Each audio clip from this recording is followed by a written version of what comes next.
I...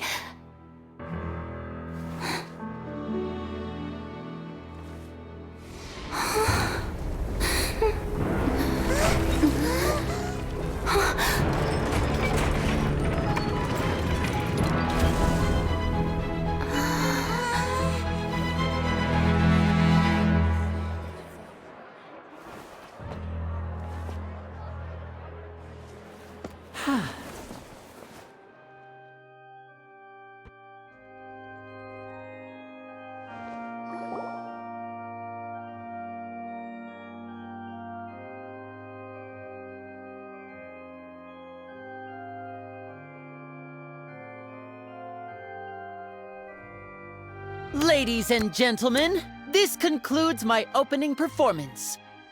Now, without further ado, we may proceed to the trial of our god.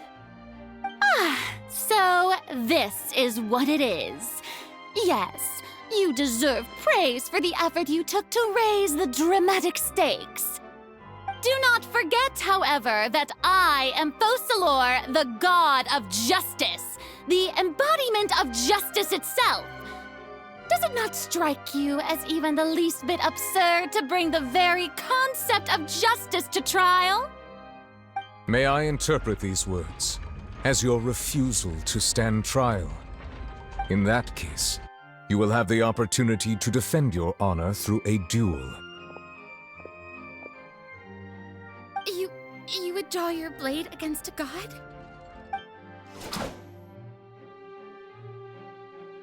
I see. It seems like you have made up your mind.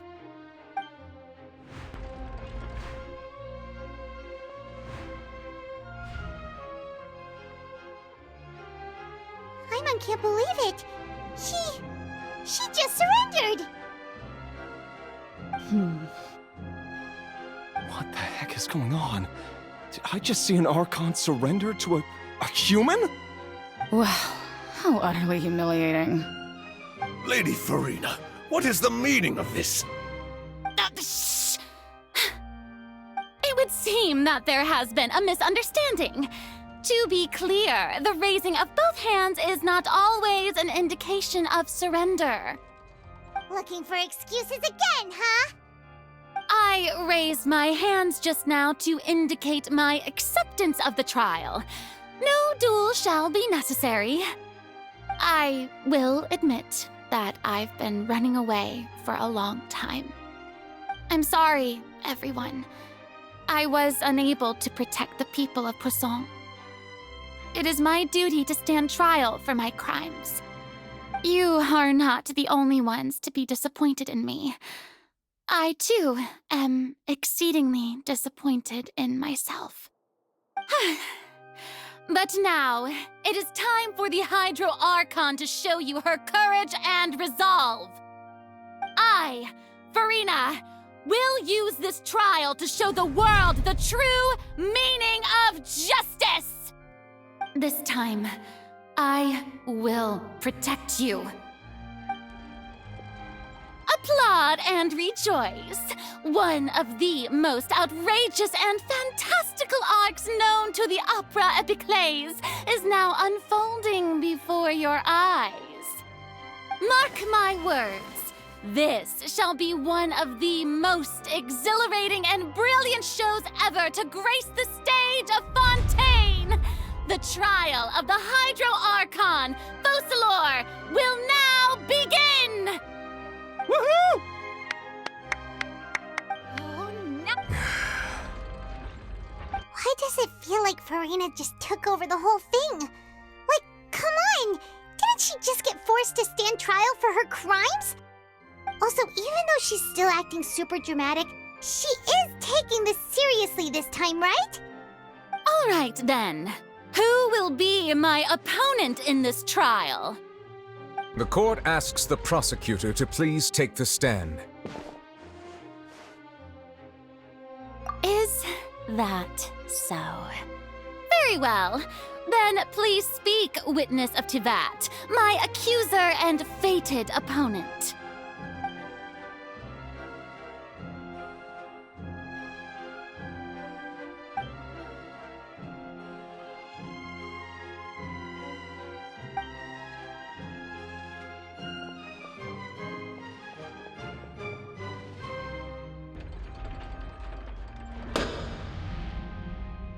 Also, please allow me to ask, as a final question before the trial begins. Just how much work did you do to force me onto this stage? Well, we did do a lot of prep after the meeting that day.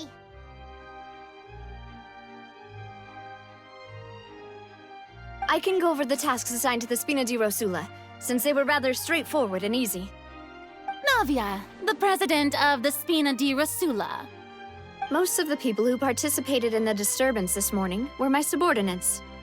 They changed into plain clothes and came to the Opera House as regular audience members, waiting for the perfect opportunity to incite insurrection against you. The people's resentment against their Archon has been building as more and more of the prophecy is fulfilled. A spark was all we needed to turn smoldering anger into a flame. Moreover, according to our understanding and analysis of you, when something like that occurred, you would likely flee the scene and head to Poisson by yourself. So, we arranged for a second group to lie in wait there. So, you mean, the ones who scoured the settlement for me were also from the Spina? And their goal was to force you to step into the giant magic box so you may personally participate in the greatest magic performance in all of Fontanian history. That's right. That house was a magic box, rather than someone's residence. As the super ultimate version of the setup that I used when I first performed at the Opera Epiclese, the volume of the box was increased by a whole order of magnitude, and the distance it traversed was the entire gap between Poisson and Araneas. Its cargo, of course, was an Archon instead of a human. My thanks, Furina. Without your help, we could never have pulled off such an extraordinary performance. You're welcome?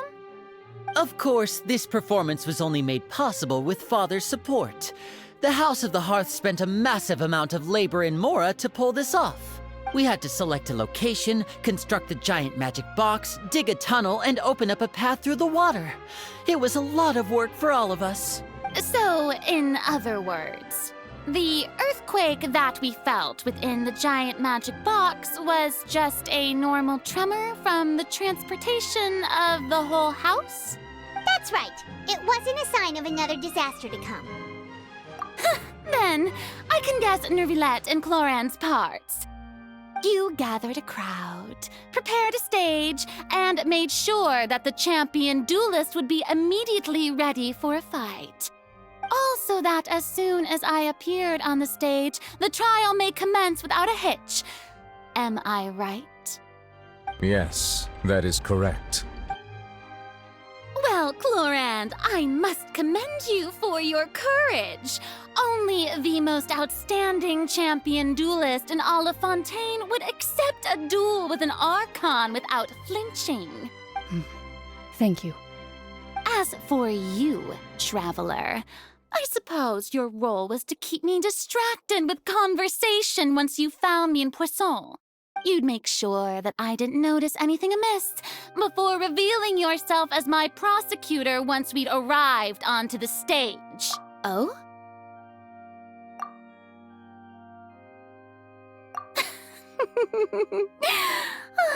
Is that so? Then I suppose I must have missed my final chance. It's fine. It matters not. What's done is done. The stage is already set, so there's no reason to disappoint the audience. Let's see this trial through to the very end.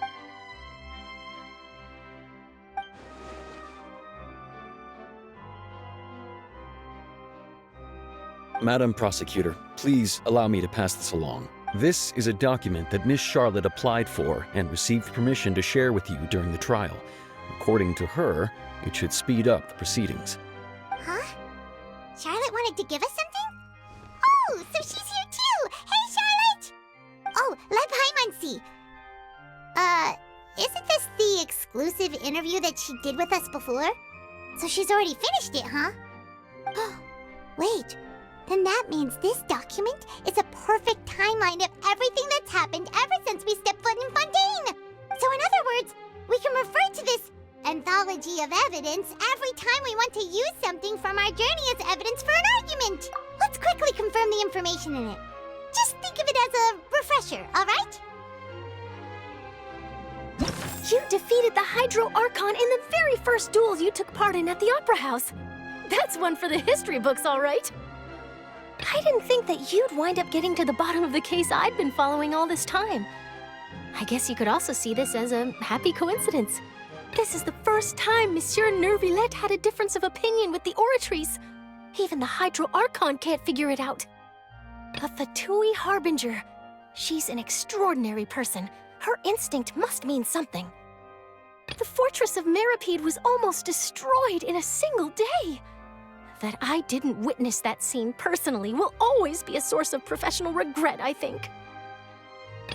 According to Monsieur Nervillette, both Child and that whale should have been in the primordial sea at that time. I nearly lost my awesome friend Navia. To be honest, that still gives me shivers. The words of someone as extraordinary as a witch can probably only be truly understood when something surreal happens to you.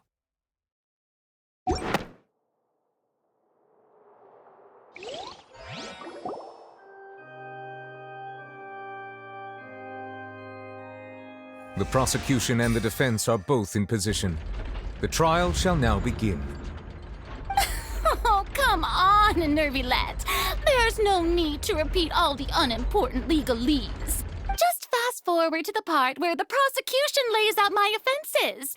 As the defendant and the lead actress of this performance, I still haven't even been informed of my supposed guilt in all of this.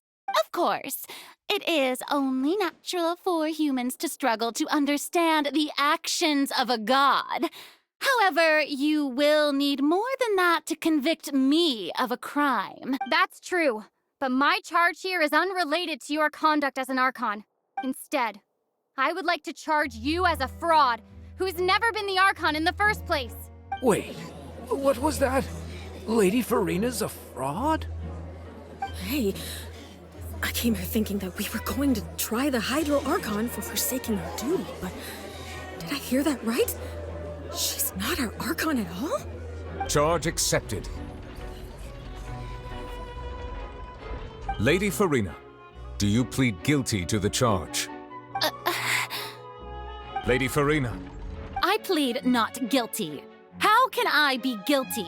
There is no way that I, Focalor, otherwise known as Furina de Fontaine, a member of the Seven and the Regina of all waters, kindreds, peoples, and laws of Fontaine, could be anything other than your true Archon. Yeah, even though Lady Furina can be rather eccentric, isn't it going too far to doubt her very identity? Yeah, I've never questioned her identity either. Sure, Lady Furina can be super irresponsible, but what grounds does that prosecutor have to make such a huge claim? I have cause to believe that common sense will prevail in this case. Many of the members of the audience have known me as the Hydro Archon ever since they were born. There would be no fooling their memory. See? Even the Oratrice has decided to show me its favor. Are you sure you want to commit to a charge that will never be upheld? If you wish to drop the case, I can promise you as the God of Justice that you will not have to face trial for making a false accusation. We will treat everything that's happened as a dramatic spectacle and move on with our lives. What do you say to that? Huh. An argument with near impossible odds, huh? We have to not only refute Furina's claims, but also overturn the long-held beliefs of the people. Well, I tried to give you the chance to surrender. If you must persist, then let me ask. If you believe I'm not the Archon, then what manner of being do you think? And if I was not the Archon, then how did I manage to live for over 500 years?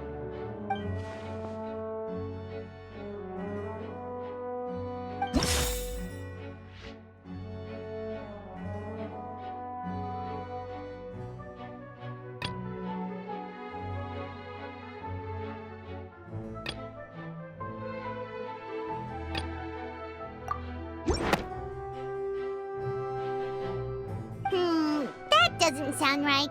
Paimon doesn't think that...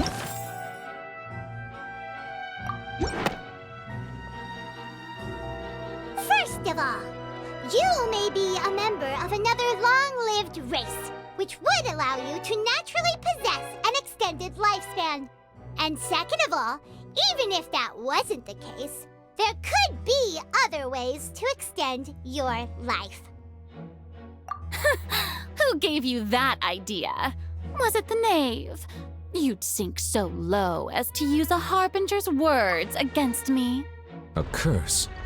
I once thought it possible that the aura of an Archon might naturally resemble a type of curse. But in light of this claim, perhaps what I sensed was not your divinity, but a curse after all. Neverlet sensed it too, huh? Lady Furina. Well, it is true that it's extremely difficult to tell humans and gods apart just by...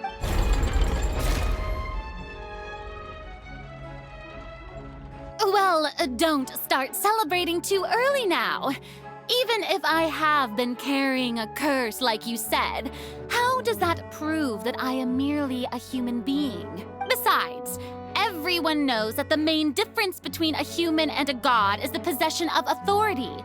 Gods can do what humans cannot. That's why they're worshipped as gods.